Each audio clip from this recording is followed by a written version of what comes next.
South Carolina's women's basketball team will open their NCAA tournament play tonight against Jacksonville at the Colonial Life Arena. The Lady Gamecocks are coming off 3 strong games in the SEC tournament, ultimately beating Mississippi State 66-52 to win their second straight SEC championship.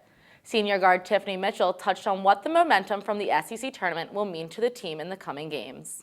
What good basketball looks like because we've done it, so now we just need to channel all of that energy into this tournament. Dawn Staley noted how important the fans have been throughout the season, and their role is not going to change in the NCAA tournament. I know our fans are excited that we get to host the first and second round, so hopefully they will be some factors in us surviving and advancing, especially on Friday. Tip-off for the Lady Gamecocks is at 7:30, and tickets are still available. The men's basketball team beat High Point University in the first round of the National Invitation Tournament on Tuesday night with a dominating score of 88-66. The number one seeded Gamecocks will take on Georgia Tech Monday night at the Colonial Life Arena. The Gamecocks will be playing without 5 players who were suspended before Tuesday's game. 2 of the 5 players were arrested Thursday morning in connection with properties being damaged by a BB gun. Head coach Frank Martin said they are aware of the allegations against Eric Cobb and Jamal Gregory, and that the team has no more comments at this time due to it being a legal matter. We reached out to the Columbia Police Department, but our calls were not returned. Gamecock baseball will open up their SEC play this weekend in a 3-game series against Arkansas at Founders Park. The team is coming off 2 midweek wins.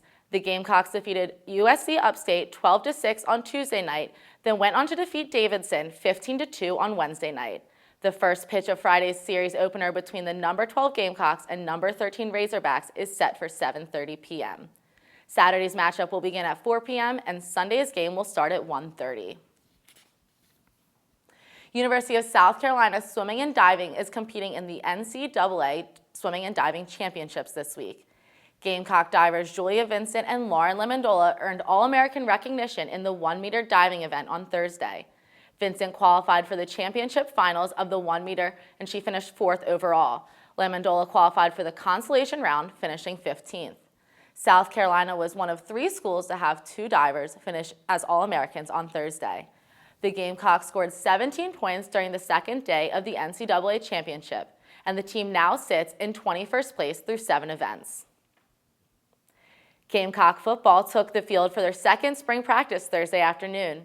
Senior right guard Mason Zandy said the team worked hard in the offseason to be able to play at Coach Muschamp's pace, which he expects will give the offense an edge over their opponents. Because D linemen like to rotate, and you get into a 10-play drive, and then the DN checks out and get a fresh legs in there.